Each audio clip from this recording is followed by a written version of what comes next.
KBS 1라디오 신사원의 오늘 세계는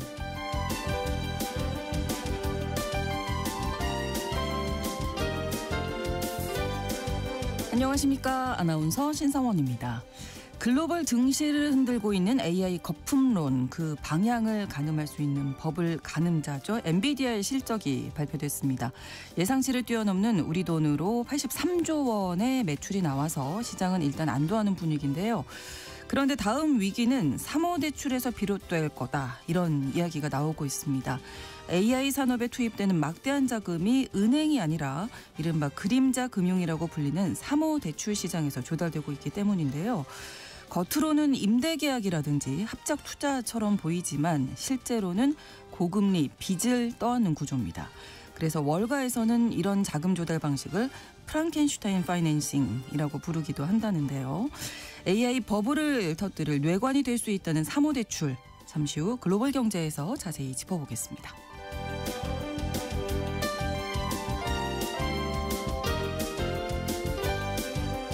오늘 주목할 국제사회 뉴스는 헤드라인 뉴스와 키워드로 정리해드립니다. 통신원 취재수첩 오늘 남아프리카 공화국 소식 전해드리겠습니다. 이번 주말 남아공 요하네스버그에서 주요 20개국 G20 정상회의가 열리죠. 아프리카 대륙에서는 처음으로 열리는 회의인데요. 미국, 중국, 러시아 정상은 불참 의사를 밝혔습니다. 하지만 남아공은 이를 계기로 개발도상국 의제를 강화하겠다는 의지를 보이고 있다고 하는데요. 남아공의 G20 준비 상황 통신원 연결해서 전해드립니다. 11월 20일 목요일 KBS 1라디오 신성원의 오늘 세계는 지금 시작합니다.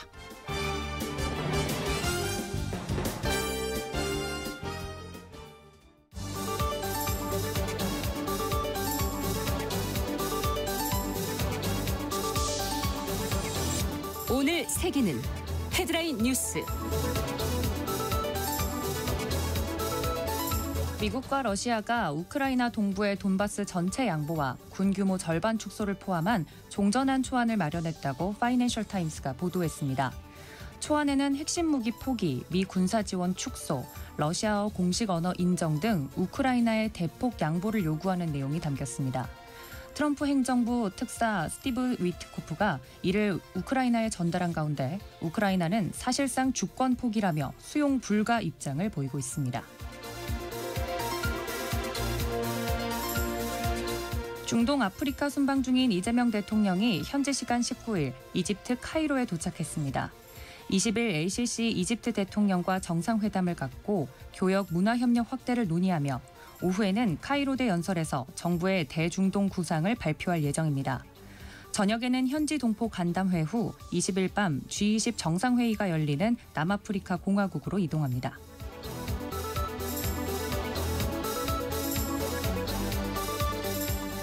현지 시간 19일 공개된 10월 FOMC 의사록에서 연준 의원 다수가 12월 회의에서 기준금리 동결을 바람직하다는 의견을 낸 것으로 확인됐습니다. 일부 위원은 인하 필요성을 언급했지만 전체적으로는 전망 불확실성을 이유로 현 수준 유지 의견이 우세했습니다. 또 참석자 대부분이 지급 준비금이 충분하다고 보고 12월 1일부터 양적 긴축 종료가 적절하다고 밝혔습니다. 이스라엘군이 현지 시간 19일 하마스가 휴전 합의를 위반했다며 가자지구 전역을 공습했습니다. 이스라엘군은 하마스가 발포하고 휴전 경계선인 옐로라인을 넘어 접근해 대응 공격을 했다고 밝혔습니다. 현지 의료진은 공습으로 가자지구 곳곳에서 최소 23명이 숨졌다고 전했습니다.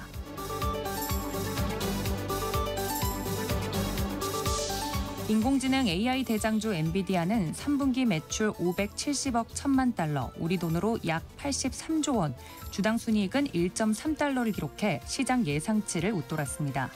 특히 512억 달러, 우리 돈으로 약 74조 원의 매출을 올린 데이터 센터 산업이 실적을 견인했습니다. 다만 시장은 GPU 감가상각 논란이 향후 AI 인프라 투자 전략과 기술주 흐름을 좌우할 핵심 변수로 보고 있습니다.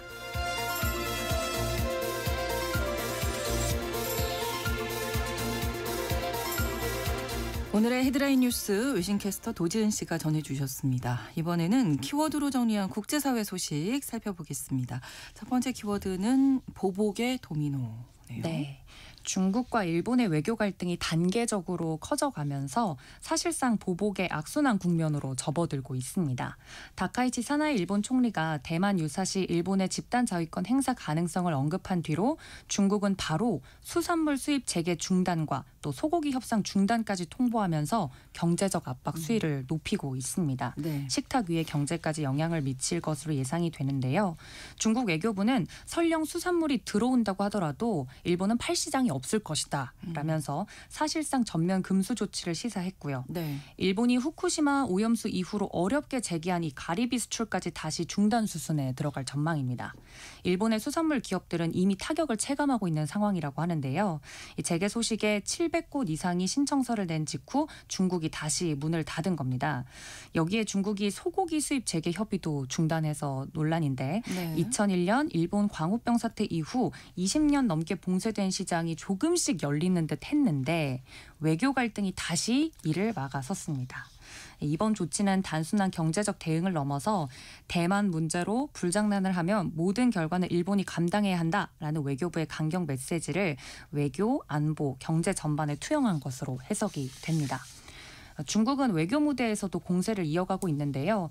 이번 유엔 총회에서 일본의 안보리 상임이사국 진출 자격까지 문제를 삼으면서 평화 약속을 저버렸다라고 직격을 했습니다.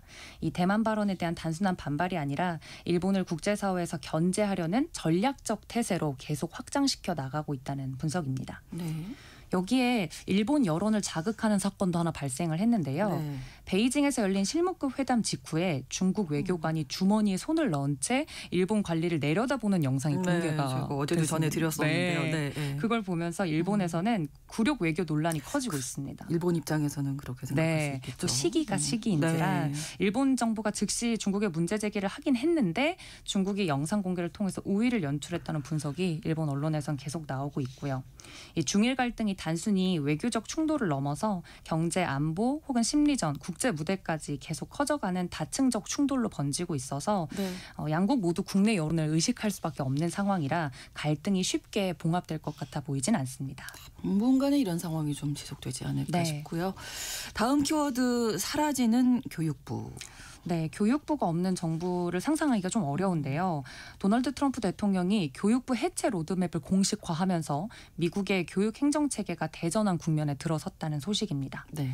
교육부가 맡아온 핵심 기능을 대부분이 노동부나 국무부, 내무부, 보건복지부로 분산시키고 트럼프 대통령의 대선 공약이 실제 행정 조치로 이행되는 모양새입니다. 네. 이번 조치 핵심은 초, 중 등 학업 지원과 대학 진학 프로그램을 노동부로 넘기는 건데 교육 프로그램을 노동개발 정책과 직접 연계하겠다는 구상으로 초, 중 등 교육을 사실상 노동부가 관리하는 셈이 됩니다. 그렇군요. 네. 네. 280억 달러, 우리 돈으로는 39조 2천억 원 규모의 연방 보조금도 노동부로 이관이 되면서 이 정책적 무게 중심이 크게 이동한다는 게 골자입니다. 국무부는 외국인 유학생 프로그램과 언어 교육을 맡고요. 이는 2기 트럼프 행정부에 들어서 강화되어 온 유학생 비자 심사 강화나 SNS 점검 정책과 맞물려서 국가 안보적 관점에서 유학생 유입을 관리하겠다라는 그 방향성이 뚜렷하게 드러납니다. 네.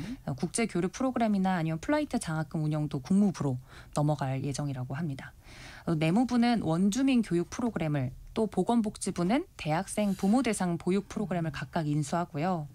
다만 1조 6천억 달러, 우리 돈으로 약 2,240조 원 규모의 연방 학자금 대출 관리는 당분간 교육부에 남긴 하는데 장기적으로는 중소기업청 이관 가능성이 언급되고 있습니다. 네. 학교 내에 성차별이나 인종차별 등 민권 관련 기능도 향후 이동 여지가 있다고 합니다. 교육부의 각 기능을 이제 다 나눠서 하는 거네요. 맞습니다. 네. 트럼프 대통령은 교육부가 진보적 사고에 물들었다라고 꾸준히 비판을 해왔는데 이 행정명령으로 해체에 착수한 상황이고요. 근데 이 교육부 폐지는 의회 승인이라는 장벽이 아직 남아 있어서 이번 결정을 이 행정명령을 통한 우회 해체다라는 분석도 외신에서 나오고 있습니다. 네.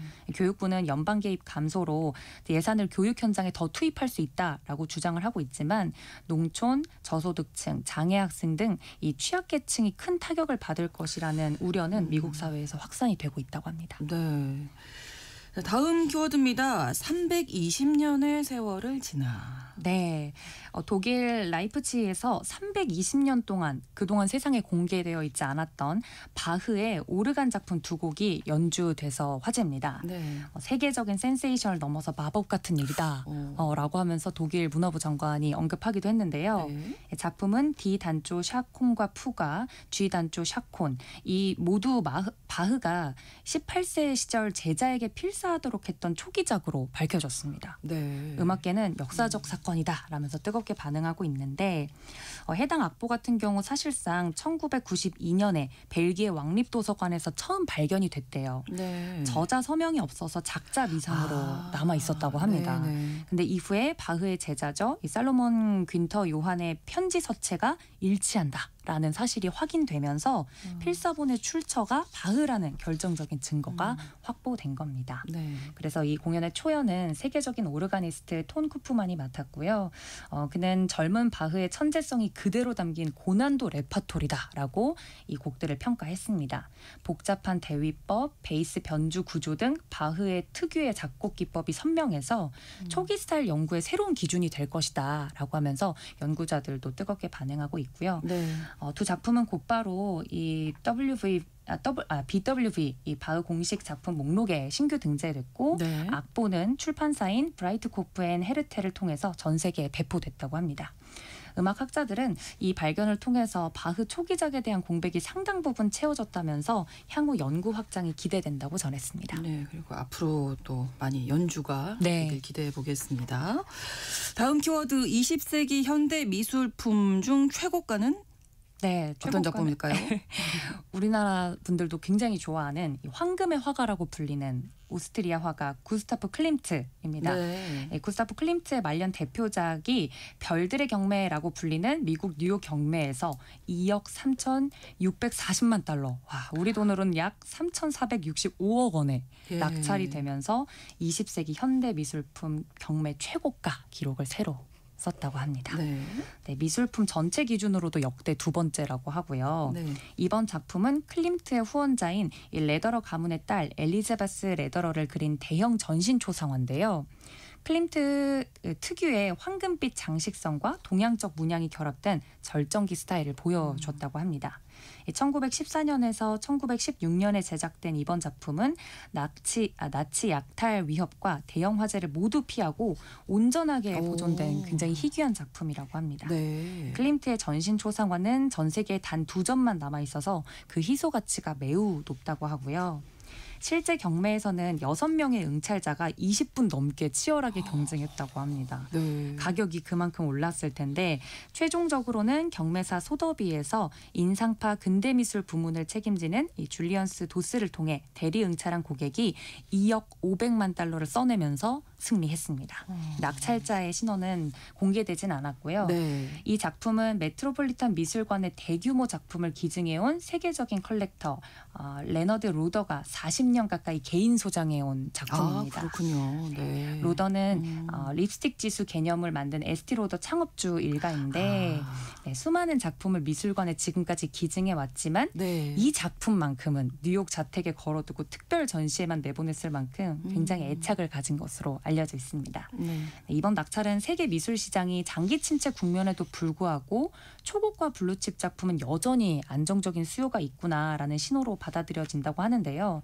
특히 모네, 피카소, 샤갈 등 근현대 거장들의 주요 작품 판매는 계속되고 있어서 상위 미술품 시장만 따로 움직이는 양극화 현상이 심화되고 있다라는 분석도 나오고 있습니다. 네. 하지만 전문가들은 이런 초고가 작품 호황이 미술 시장 전체 회복을 의미하진 않아서 함부로 단정지어서 이야기하기엔 좀 어렵다라고도 분석해내고 있습니다. 네. 자, 다음 키워드입니다. AI 칩 외교 카드. 네, 엔비디아 반도체 이야기인데요. 네. 국제 외교의 새로운 전략 무기로 이 엔비디아 반도체가 떠오르고 있습니다. 뉴욕타임스는 트럼프 행정부가 분쟁국을 중재하거나 외교 관계를 강화하고 싶을 때 엔비디아 AI 칩을 마치 협상 만능 카드로 내세우면서 활용하고 있다라고 보도를 했습니다. 네. 대표적인 사례가 아르메니아랑 아르젠바이젠을 들 수 있을 텐데요. 아제르바이젠. 네, 아제르바이젠. 네. 두 나라는 지난 8월 트럼프 중재로 평화협정을 맺었습니다. 네. 이후 그렇죠. 백악관 고위 인사가 양국의 AI 미래기술 협력 논의를 제안했고요. 네. 또 최근에 아브라함 협정에서 이 협정에 가입한 카자흐스탄 같은 경우도 엔비디아 칩으로 20억 달러 규모의 AI 데이터 센터 구축을 발표했습니다. 네. 자연스럽게 트럼프 대통령과 엔비디아 CEO인 젠슨 왕의 개인적인 관계도 주목을 받고 있습니다. 엔비디아가 대규모 미국 투자 계획을 발표한 직후에 트럼프 대통령은 젠슨 왕을 내 친구다. 라고 하면서 친근하게 부르기도 했죠. 네. 중국 수출 규제 등 엔비디아 핵심 사업은 정부 승인과 수출 규제 등 백악관의 권한에 의해서 크게 좌우되기 때문에 두 곳의 이해관계가 이후에 더 긴밀해졌다는 분석이 나오고 있습니다. 한편 일부 미국 관리들은 젠슨왕과 트럼프 대통령의 밀착이 국가 안보 위험을 과소평가하게 만들 수 있다라고 우려의 목소리도 내고 있긴 합니다만 네. AI 칩의 중국 수출은 미국 안보 정책의 핵심 이슈이기 때문에 이런 우려는 지속적으로 나오고 있는 상황이고요. 네. 여기에 새벽에 엔비디아 실적 이슈까지 더해졌었죠. 그렇죠. 네, 엔비디아는 3분기 매출 우리 돈으로 약 83조 원 규모의 매출을 기록을 했고 네. 주당 순이익은 1.3달러 기록하면서 시장의 예상치보다 크게 웃돌았습니다. 하지만 시장의 관심은 이 실적 자체보다는 비싼 GPU 감가상각 방식, 즉 AI 장치가 실제로 얼마나 빨리 떨어지느냐로 네. 이동을 하고 있습니다. 이번 AI 거품론과 직결되는 그렇죠. 문제이기 때문에 네. 많은 분들이 지켜보셨을 것 같고요. AI 칩은 미국 외교, 경제, 안보의 핵심 지렛대로 쓰이고 있는데 이번 엔비디아 실적과 더불어서 그 지위와 역할이 더 공고해질지 지켜보시면 좋겠습니다. 네. 자, 다음 키워드입니다. 선거판을 흔드는 사탕발림. 네, 인도 이야기입니다. 인도 지방선거가 현금 플러스 공짜 복지 경쟁으로 변질되고 있다는 이슈인데요. 네. 최근 비하르주 선거에서 집권 인도국민당 연합이 예상과 달리 압승을 하는 결과가 나왔습니다. 근데 그 배경으로 여성 1인당 1만 루피, 우리 돈으로 약 17만 원 정도의 돈이 지급되는 공약이 결정적이었다는 분석이 나오고 있습니다. 네. 비하르는 인도에서 가장 가난한 지역 중에 하나인데 이번 선거에서 여성 유권자 수가 처음으로 남성을 추월했다고 합니다.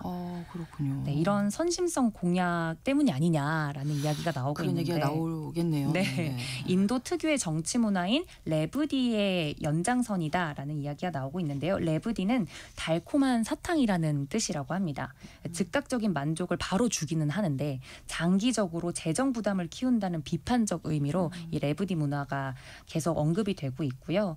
대표적인 또 다른 사례로는 타밀나두주에 무료 컬러 TV를 제공하겠다라는 공약이 나왔을 때 네. 이 드라비다 진보당이 한때 모든 가정에 컬러 TV를 제공하겠다라고 하는 공약이 나와서 이슈였었는데 문제는 그 규모겠죠.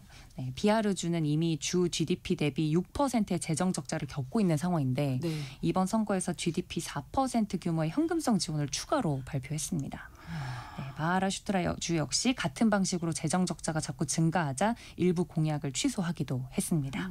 인도 중앙은행은 이런 레브디 공약이 지방정부 부채의 최대 위험 요소다라고 하면서 경고를 했고요. 그렇죠. 네. 하지만 선거에서는 보시는 것처럼 결과가 확실하기 때문에 효과가 좋기 때문에 내년 주요 주 선거에서도 경쟁이 더 심화될 가능성이 높지 않을까 점쳐지고 있고 선거에서 이겨도 뭐 그다음에 적자면 맞습니다. 괜찮을까요 이게? 네, 계속 약간 폭탄 돌리기를 하는 것 같은 느낌이 아닐까 싶은데 이런 레브디 문화가 오히려 확대되고 있는 흐름이라 외신에서도 굉장히 걱정스러운 부분으로 짚어내고 있습니다. 네.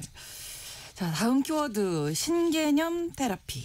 네, 미국에서 등긁기 테라피가 새로운 웰니스 트렌드로 확산되고 있습니다. 사실 제가 좀 극습니다. 그러시거든요. 시원하게. 저희 딸이 항상 저한테 긁어달라고. 그래야 잠이 잘 온다고. 진짜 진정한 테라피 아닐까 싶은데요. 이게 요즘 유행이라고 하더라고요. 그렇군요. 30분에서 약 1시간 동안 전문 테라피스트가 손끝, 아크릴 손톱 혹은 도구 등으로 등을 긁어주는 서비스라고 합니다. 이게 힘 조절이 중요하거든요. 그리고 심지어 굉장히 비싸더라고요. 뉴욕, 뉴저지에서는 1시간당 $250, 우리 돈으로 63만 원짜리 고가 프로그램까지 등장했다고 합니다. 그렇군요. 창업자들은 이 서비스가 ASMR 기반의 신경 안정, 수면 개선, 스트레스 완화 효과가 있다라고 주장하면서 실제로 SNS를 중심으로 그 수요가 빠르게 늘고 있다고 합니다. 전문가들도 부드러운 긁기 자극이 엔돌핀 분비를 촉진할 수 있다라면서 일부 효과를 인정하기도 했는데요. 다만 하버드 의대 연구진은 이런 과도한 긁기가 피부 염증을 악화시키는 가려움과 긁기 악순환을 만들 수 있다면서 주의를 당부했습니다. 왜 같은 피부 부위를 긁으면 긁을수록 더 간지러운 기분이 들기도 하는데 그 피부 질환이 있거나 피부가 약하신 분들은 이게 오히려 독이 될 수 있다라고 하면서 좀 걱정의 목소리도 나오고 있습니다. 미국에서는 인기이긴 합니다만 힐링과 과도함의 경계선 서비스라는 평가가 함께 나오고 있어서 신개념 테라피라는 개념으로 소개를 드렸습니다. 그래서 힘 조절이 중요합니다. 제가 여러 번 해본 결과로는. 헤드라인 뉴스와 키워드 외신캐스터 도지은 씨와 함께했습니다. 오늘도 고맙습니다. 감사합니다. KBS 라디오 신성원의 오늘 세계는 1부 마무리하겠습니다. 11시 30분부터 일부 지역에서는 해당 지역 방송 보내드립니다. 보이스 투 맨의 End of the Road 함께 듣겠습니다.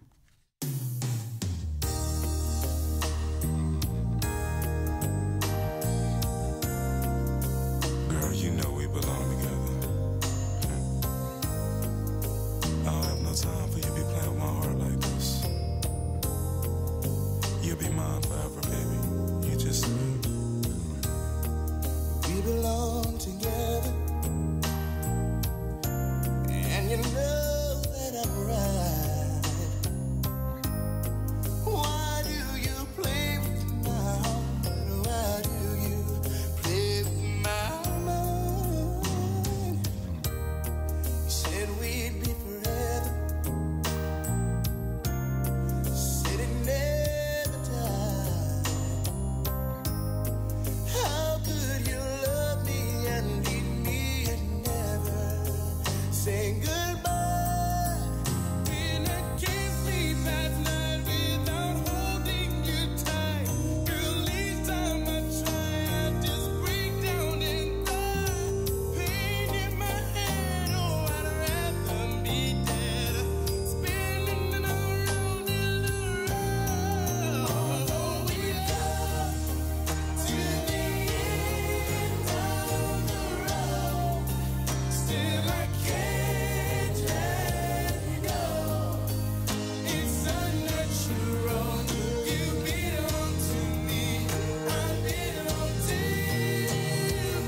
don't realize you've never been there before. It's only your first time. Maybe I'll forgive you. Maybe you'll try. We should be happy together forever. You and I.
those times at night when you just hurt me and just ran out with that other fella.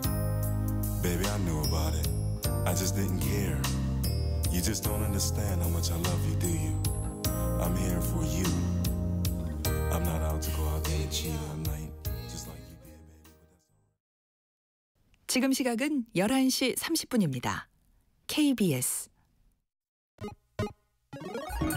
Ladies and gentlemen. 국제사회의 다양한 뉴스를 한눈에 KBS 1라디오 신성원의 오늘 세계는 세계를 바로 보는 최소한의 투자입니다.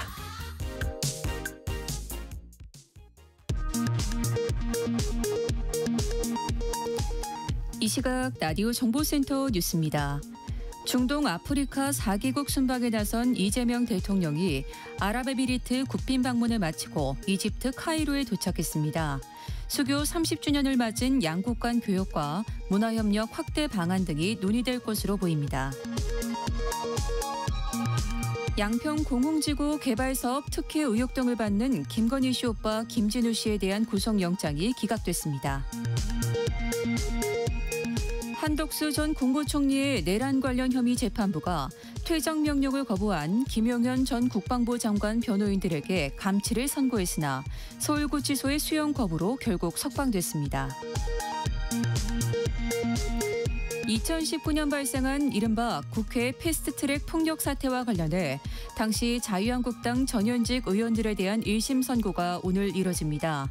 앞서 검찰은 당시 원내대표였던 나경원 국민의힘 의원에게 징역 2년을 구형했습니다. 노동자 7명이 숨지고 2명이 다친 울산 화력발전소 보일러타워 붕괴 사고와 관련해 고용노동부와 경찰이 HJ중공업 본사 등에 대한 압수수색에 나섰습니다. 학교에서 급식과 돌봄을 담당하는 비정규직 노동자들이 기본급 인상과 생계 대책 등을 요구하며 오늘부터 릴레이 총파업을 벌입니다. 지금까지 라디오 정보센터 뉴스 정원나였습니다.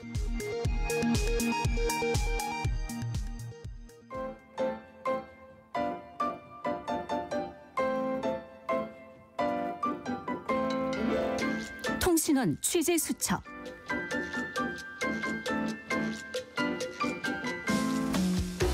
통신원 취재 수첩입니다. 오늘은 남아프리카 공화국으로 가볼 텐데요. 케이프타운 고영희 통신원 연결돼 있습니다. 안녕하세요. 예, 안녕하세요. 네, 남아공이 아프리카에서 유일한 G20 회원국인데요. 이번 주말에 G20 정상회의가 열리죠, 남아공에서. 네, 그렇습니다. 22일부터 23일까지 요하네스버그 나스렉 엑스포 센터에서 열릴 예정입니다. 이번 G20 회의는 아프리카에서 처음 열린다는 점에서도 의미가 있습니다. 그동안 G20는 선진국과 일부 신흥국 중심이었는데요. 남아공이 의장국이 되면서 이제는 아프리카의 목소리가 본격적으로 글로벌 의제에 반영되는 상징적 순간이 됐습니다.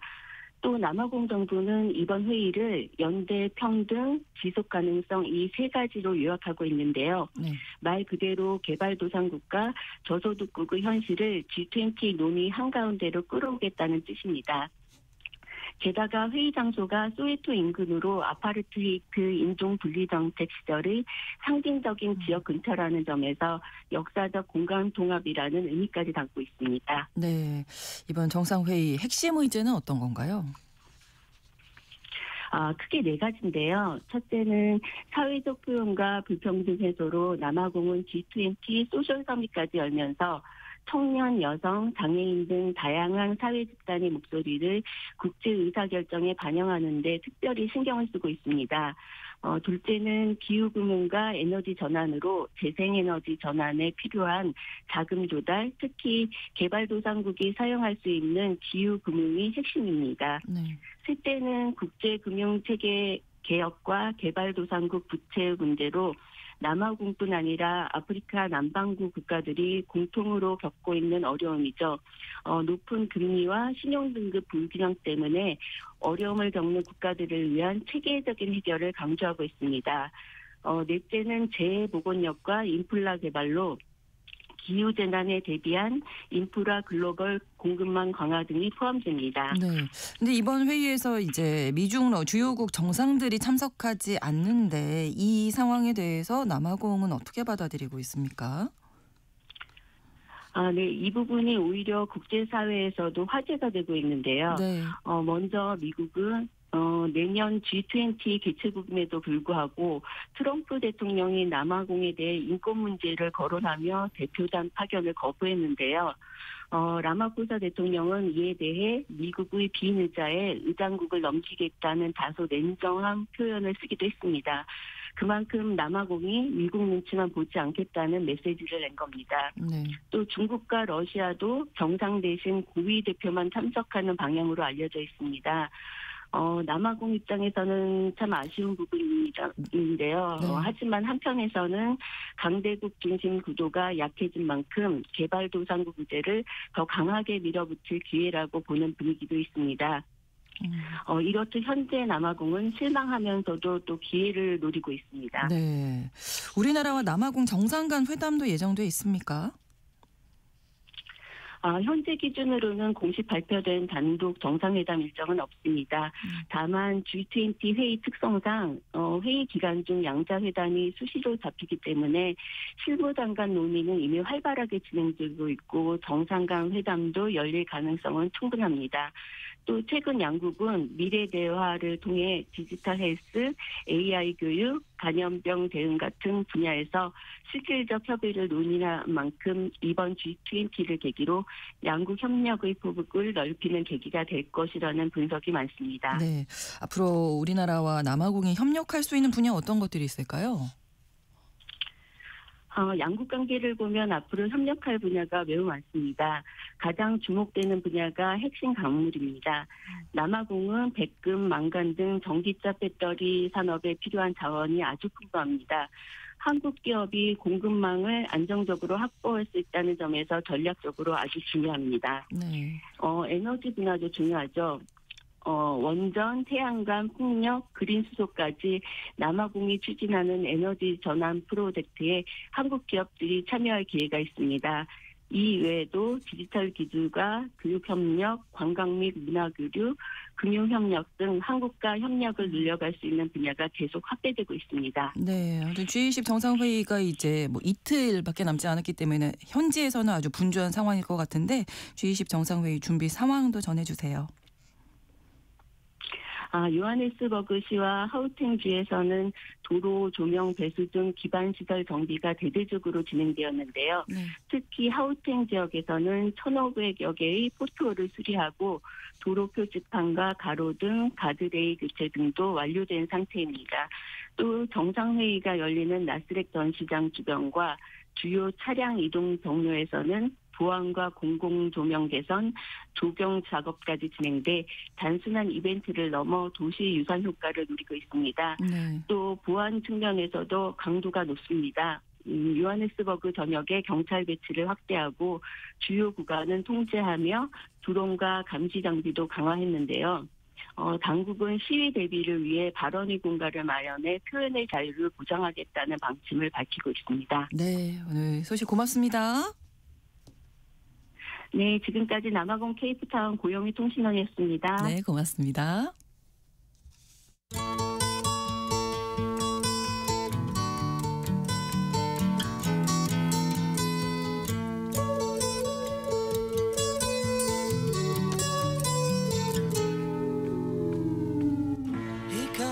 엔비디아가 우리 시간으로 오늘 새벽에 실적을 발표했죠. 실적이 예상보다 잘 나와서 사상 최대다 이런 얘기도 나오고 있는데 그래서 시장은 좀 일단 안도하는 분위기입니다.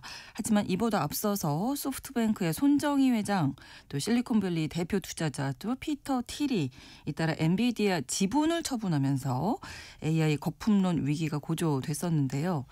그런데 다음 위기의 뇌관은 그림자 금융인 사모대출이 될 것이다. 이런 분석이 나오고 있습니다. 사모대출이 어떤 건지 또 어떤 이야기가 나올지 알아보도록 하겠습니다. 3프로TV 언더스탠딩 김상훈 기자 나오셨습니다. 어서 오세요. 네, 안녕하세요. 지난주에 이어서 이제 계속 맞습니다. 이쪽 이야기를 하게 되는데 네. 지금 AI 거품론이 계속 얘기가 나오고 있는 거죠. 맞습니다. 지난주에 2008년 글로벌 금융위기 당시에 네. 주가가 내린다에 베팅을 해서 큰 돈을 번 영화 빅쇼트로도 널리 알려진 마이클 벌이라는 인물 때문에 AI 거품론이 일파만파 퍼졌다라는 내용을 전해드렸었는데 네. 지난달에 손정희 소프트뱅크 회장이 엔비디아 주식을 전량 매각을 했고요. 이번엔 페이팔 창업자이자 팔란티어의 공동 설립자이면서 미국 실리콘밸리의 대표 투자자인 피터 틸도 엔비디아의 주식을 전량 매각하면서 AI 거품론이 더 커졌습니다. 네. 다행히 말씀처럼 지난밤 엔비디아가 사상 최고 실적을 내면서 주가가 오름세로 바뀌긴 했어요. 네. 실적 발표 이후에 컨퍼런스 콜에서 젠슨 왕 CEO가 AI 거품론을 일축하기도 했는데 그럼에도 당분간 AI 거품론은 계속 거셀 것으로 예상이 됩니다. 네. 거품론이 거세진다, 계속 커질 것이다는 어떻게 알 수 있는 건가요? 네.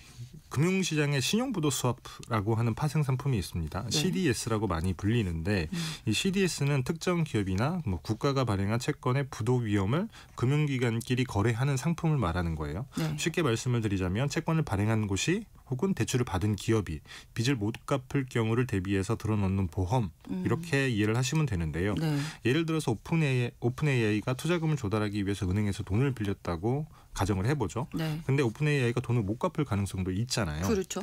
그래서 은행이 채권이나 대출의 만기까지 정기적으로 우리가 이자 성격의 프리미엄을 주겠다. 대신에 만약에 부도가 나면 그 프리미엄을 받는 곳이 대신 갚아준다. 이런 계약을 다른 금융기관이랑 맺는 겁니다. 보통은 그림자 금융 영역에 있는 비은행 금융기관, 헤지펀드들이 많이 사고요. 네. 그러면 이 헤지펀드가 그 채권의 만기까지 따박따박 프리미엄을 받는 거예요. 근데 만약에 오픈AI가 네. 빚을 갚지 못한다. 네. 그러면 이 헤지펀드가 은행에 원금과 이자를 돌려주는 겁니다. 그래서 위기감이 커지게 되면 이 프리미엄이 비싸지는 것이고요. 그래서 이 CDS 프리미엄이 위기의 가늠자가 되는 것입니다. 네. 근데 최근에 오라클, 그다음에 구글의 모회사인 알파벳의 CDS 프리미엄이 올라가는 거군요. 맞습니다. 급등을 하고 있습니다. 2년 만에 최고 수준에서 거래가 되고 있는 상황인데요. 그래요. 네, 그만큼 리스크가 커지고 있다라고 하는 게 금융시장의 판단이고요. 네. 네, 그렇다 보니 새로운 구조로 위험을 분산하는 신용파생 상품도 등장을 하고 있습니다. 또 나왔어요. 어떤 상품인가요? 2008년 금융위기 당시에 서브프라임 모기지의 부실을 예측을 해서 말씀드렸던 CDS를 대규모로 판매했고 그래서 그나마 손실을 줄였던 게 도이체방크라고 하는 회사입니다. CDS는 개별 금융기관 입장에서는 위험을 분산하는 게 목적인 상품입니다만 네. 충격이 오면 사실 시장에서 부실을 전염시키면서 위기를 증폭하는 역할을 하기도 해요. 그게 파생 상품의 어떻게 보면 무서운 점인데 그렇죠. 근데 이 도이체방크가 이번에는 합성 위험 이전 SRT라고 하는 비슷한 파생 상품을 들고 나왔습니다. 네. 좀 말이 어렵죠. 어려울 것 같은데요. 네. 예. 말이 어려운 것처럼 이 상품은 CDS보다 더 어렵고 복잡한 상품이에요. 쉽게 말씀을 드리자면 이런 겁니다. 네. 리스크가 있다고 판단이 되는 AI 산업의 대출 채권을 한 곳으로 모읍니다. 그리고 이걸 다시 쪼개서 그 네. 포트폴리오에서 리스크의 일부분만 떼어내서 외부 투자자에게 파는 방식인 거예요. 조금 어렵긴 합니다만 여튼 네. 쪼개고 다시 판다. 네. 이게 역시 헤지펀드가 큰 손이고요. 사실 이 SRT 같은 파생 상품 판매가 나쁘다고는 할 수는 없고 또 반드시 위기를 불러온다고도 할 수는 없습니다만 네. 여하튼 거품론에 대한 우려가 커지고 있는 것은 사실인 건 맞습니다. 이게 그러면 거품론에서 멈추는 게 아니라 금융 위기까지 우려되는 아직 우려이긴 합니다만 네. 다만 미국에서는 사모대출에 대한 경고가 꾸준히 나오고 있어요. 이게 다음 금융위기의 진앙지가 될 것이다 이런 얘기인 건데 네. 사모대출은 은행이 해주는 대출이 아닌 사모펀드 같은 비은행 금융기관이 해주는 대출을 통칭하는 말입니다. 네. 2008년 금융위기 이후에 은행의 건전성 규제가 굉장히 많이 강화가 됐잖아요. 그렇죠. 근데 이후에 경기가 회복되면서 대출 수요는 늘어나는데 규제가 강화됐으니까 안 해준다. 은행이 몸을 사리겠죠. 네. 네, 그러면 사실 기업 입장에서는 새롭게 돈을 꿀 곳을 찾아야만 합니다. 네. 그때 헤지펀드 같은 투자회사나 자산운용사가 나선 거예요. 우리가 돈을 꿔주겠다. 그래서 그렇게 새로운 자금 조달 시장으로 급격히 덩치를 키운 게 바로 사모 대출 시장인데요. 네. 지난 9월에 자동차 대출 업체인 트라이컬러 홀딩스라고 하는 곳과 네. 자동차 부품 업체인 퍼스트 브랜즈라고 하는 곳이 잇따라 파산하면서 이 사모 대출 시장에 대한 우려의 목소리가 커지고 있습니다. 네네. 은행에서 대출을 받기 어려운 저신용, 중소 중견기업들이 이 사모 대출을 통해서 급격하게 외연을 급속도로 확장을 했었는데 네. 그 규모가 한 2조 달러 정도 된다고요. 우리 돈으로 치면 3천조 원 정도 되는 건데 지난 10년째 덩치가 한 3배 정도 커졌습니다. 미국에만 70에서 80%가 쏠려 있는데 그 부실이 터질 수 있다. 이런 우려인 겁니다. 어디에서 부실이 터질 위험성이 있다고 보는 건가요? 일단 사모대출 시장의 가장 큰 특징이 깜깜이라고 하는 거예요. 사실 중앙은행이나 뭐 규제기관이 열심히 모니터링을 하고 또 통제도 하고 있는 은행의 대출 시장이라는 다른데요. 뭐 개별 대출의 조건, 그다음에 담보의 구조, 그다음에 차입자의 재무 정보, 그다음에 손실 인식 방식, 뭐 이런 실질적인 위험이 어디에 있는지 밖에서는 알 수가 없습니다. 그래서 트라이컬러 홀딩스나 퍼스트 브랜드는 이걸 악용해서 네. 뭐 담보를 중복으로 잡거나 아니면 재무 정보를 조작하거나 그래서 투자자가 이걸 파악하기 어렵게 하는 사기 행태를 보였다고 해요. 이건 완전 사기네요. 맞습니다. 네. 그래서 제이미 다이먼 JP 모건 회장 같은 경우에는 이 사모대출을 바퀴벌레에 빗대기도 했는데요.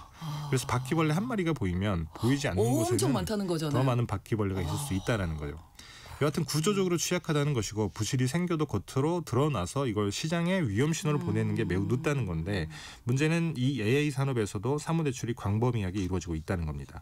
그러면 AI 산업에서 사모대출 어떻게 이루어지고 있습니까? 네, AI용 하이퍼스케일 데이터 센터 임대 사업을 하는 코어위브라고 하는 회사가 있습니다. 네. 어떤 회사냐면 엔비디아에서 GPU를 사서 AI용 하이퍼스케일 데이터 센터를 건설을 합니다.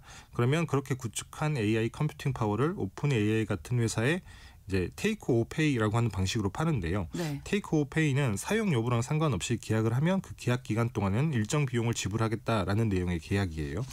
그래서 오픈 AI 입장에서는 큰 돈을 들여서 데이터 센터를 짓지 않아도 되고요. 네. 코어위브는 안정적인 현금 흐름을 확보할 수 있으니까 좋겠죠. 그렇죠. 근데 문제는 자기 돈이나 외부 투자금을 유치해서 하면 상관이 없는데 그러면 안정적인 현금 흐름을 담보로 사모대출을 받고 그 돈으로 다시 데이터 센터를 짓는다고 하는 거예요. 네. 근데 그렇게 덩치를 급격하게 확장을 한 건데 네. 코어위브는 사실 지난주에 내용 연수 감가상각 이슈로 한번 등장을 했던 기업이기도 하거든요. 3년에서 뭐 6년으로 늘린다. 맞습니다. GPU를 사게 되면 장부에 이걸 유형자산으로 기입을 해야 되는데 네. 그 돈은 감가상각으로 그러니까 내용 연수만큼 매년 영업이익에서 떨어내는 방식을 써야 그렇죠. 되는데 네. 뭐 1년에서 2년이면 주기가 바뀌는 GPU의 내용 연수를 3년이 아닌 6년으로 적용해서 네. 회계상의 손실을 엄청나게 줄였다. 이런 지적을 받은 바 있는 기업이기도 합니다. 그럼 코어위브가 치명적인 어떤 영향을 줄 정도로 아주 몸집이 큰 회사인가요? 뭐 그렇지는 않습니다. 근데 코어위브만 그랬다고 하면 뭐 그런가 네. 보다 할 텐데 네네. 최근에 빅테크들도 사모대출 대열에 합류를 했습니다. 메타가 최근에 신생 투자 회사인 블루아울 캐피탈이라고 하는 곳과 네. 루이지애나에 있는 하이페리온 데이터 센터 캠퍼스를 짓는 270억 달러 우리 돈으로 40조 원 규모의 프로젝트를 위한 합작사를 설립을 했는데요. 네. 이게 자금 조달 구조가 매우 독특합니다. 네. 데이터 센터를 짓는데 주인은 메타가 아니에요. 블루아웃 캐피탈이 운영하는 펀드가 이 합작법인에 70억 달러라고 하는 현금을 집어넣고 지분 80%를 취득을 합니다. 그래서 실제 주인은 블루아웃 캐피탈이라고 하는 그러네요. 거죠. 블루아웃 캐피탈은 그 돈을 뭐 세계 최대 채권 펀드 운용사인 핌코 같은 이 채권 투자자에게 발행하는 사모증권을 통해서 조달을 합니다. 네. 그래서 발행 금리가 6.58%니까 꽤 고금리거든요. 네, 금리도 금리지만 이게 역대 최대 규모의 사모대출로 기록이 됐습니다. 네, 그럼 메타는 뭘 하냐? 네. 한 13억 달러 정도 들여서 건설하고 있던 부지, 그다음에 건물 일체를 현물로 출자를 하는 거예요. 그래서 지분율도 딱 그만큼이 20%에 불과한데요. 네. 그래서 향후에 데이터 센터가 완공이 되면 임차인으로 사용을 하면서 이 합작법인에 임대료를 지급하기만 하면 됩니다. 그래서 합작법인은 그 임차료로 투자자들에게 이자나 배당을 하고요. 네. 근데 겉으로는 메타가 임차인인 것처럼 보이지만 만약에 계약을 조기 종료할 경우에 당연히 투자자는 손실을 입을 수 있잖아요. 그렇죠. 그 투자자의 손실을 메타가 모두 보증한다. 이런 조항이 붙어 있습니다. 그래서 임차인인데 맞습니다. 책임을 지는 거네요? 그렇죠. 그래서 회계상으로는 임차인이지만 네. 실질적으로는 메타가 부채를 보증하는 사실상 주인인 거예요. 그래서 메타 입장에서는 돈 몇 푼 들이지 않고 또 회계장부에 빚을 올리지 않고도 세계 최대 규모의 데이터 센터를 손에 넣은 셈인 건데 그래서 월가에서는 이 거래를 두고 복잡하니까 프랑켄슈타인 파이낸싱 이렇게 부르기도 한다고 합니다. 이게 다른 빅테크 기업들도 이렇게 비슷하게 메타처럼 운용하나요? 메타뿐만이 아니고 많은 기업들이 활용을 하는데 뭐 일론 머스크가 오픈 AI를 넘어서겠다면서 xAI라는 기업을 설립을 했잖아요. 네. 거기를 통해서 그록이라고 하는 생성형 인공지능을 개발하고 있는데 물론 이 xAI는 빅테크는 아니긴 합니다만 네. 여하튼 이걸 위해서 초대형 데이터 센터를 짓고 필요하죠. 있어요. 네. 맞습니다.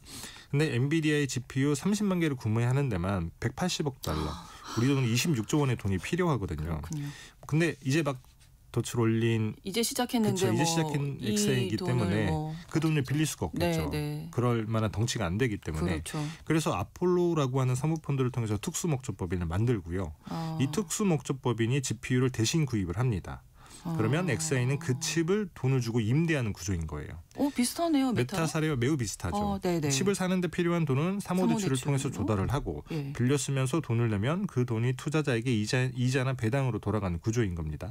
엑스아이의 입장에서는 빚을 낸 게 아니기 때문에 재무제표상 부채비율이 올라가는 것도 아니고요. 예. 그리고 GPU 가격이 떨어졌을 때 발생하는 재무적 충격도 투자자들이 부담을 하는 거죠. 그러니까 앞서서 그 트라이컬러 홀딩스는 뭐 저도 그거는 사기 아닙니까 이렇게 네. 말씀을 드렸는데 사실 그런 게 아니라면 뭐 이 정도는 문제가 되지는 않는 거 아닌가요? 맞습니다. 사실 뭐 메타나 xAI가 뭐 예. 트라이컬러 홀딩스나 퍼스트 브랜드처럼 사기를 치진 않겠죠. 그랬다가는 기업이 망할 수도 있기 그렇죠. 때문에. 예. 그래서 그리고 또 남의 돈으로 뭐 데이터 센터를 확보하는 걸 나쁘다고만 볼 수는 없어요. 네. 사실 빅테크 입장에서는 안 할 이유가 없기도 하거든요. 그렇죠. 가뜩이나 그 데이터 센터를 많이 지어야 되기 때문에 돈이 엄청나게 필요한데 그걸 다 은행에서 조달할 수 있는 건 아니고 예. 채권을 발행하자니 재무지표가 안 좋아지기도 하고 네. 그래서 리스크 근데 사모대출을 활용을 하면 돈도 쉽게 구할 수 있지만 리스크까지 줄일 수 있으니까 사실 그러니까요. 와이낫인 겁니다. 네. 문제는 레버리지가 높아지고 있다는 건데 레버리지. 네, 당연히 은행 대출이나 채권 발행보다 이자를 많이 줘야 되기도 고금리겠죠. 하고요. 네. 그래야 높은 수익률을 내는 사모펀드가 돈을 꿔줄 테니까요. 근데 현금 흐름이 안정적으로 나온다고만 하면 문제가 없겠습니다만 만약에 이 현금 흐름이 뭐 끊긴다 혹은 부족하다 네. 그러면 이게 도미노 무너지듯이 연쇄적으로 빅테크 투자회사 이렇게까지 신용 위험이 전염되는 상황이 벌어질 수도 있다는 거예요. 그게 레버리지가 높아진다라는 뜻이고요. 그렇습니다. 왜냐면 현실이 그렇지는 예상대로만 가는 건 아니기 때문에 그렇죠. 그게 위험한 건데 결국 돈을 잘 벌 수 있느냐 아니냐. 맞습니다. 예, AI 산업이 지속 가능하냐 뭐 이런 얘기가 되겠네요. 그렇죠.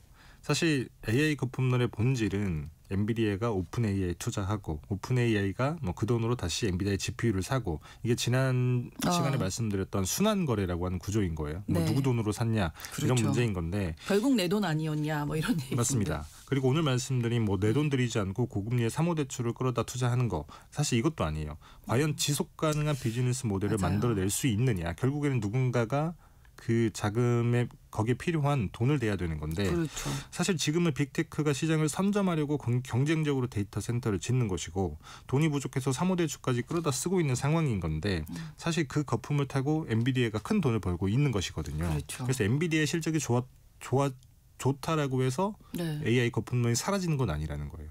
오늘 그렇게 발표가 됐습니다만. 맞습니다. 네. 거품들이 많이 있는데 예. 그 거품 때문에 사실 엔비디아는 돈을 벌고 있는 것이거든요. 정말 중요한 거는 그 거품에서 필요한 이자, 네. 배당 이런 돈들을 과연 누가 줄 것이냐. 그렇죠. 이 문제가 남아 있는 거죠. 그러네요. 그래서 이런 고레버리지 구조가 지속 가능하려면 이 네. 레버지를 감당할 수 있을 만큼의 실질적인 수익이 나와야 되는 건데 그렇죠. 사실 오픈 AI가 실적이 좋지 않은 건 많은 분들이 알고 계실 테고요. 그래서 뭐 거기에 대한 답은 아직까지도 누구도 선뜻 내놓지 못하고 있는 상황입니다.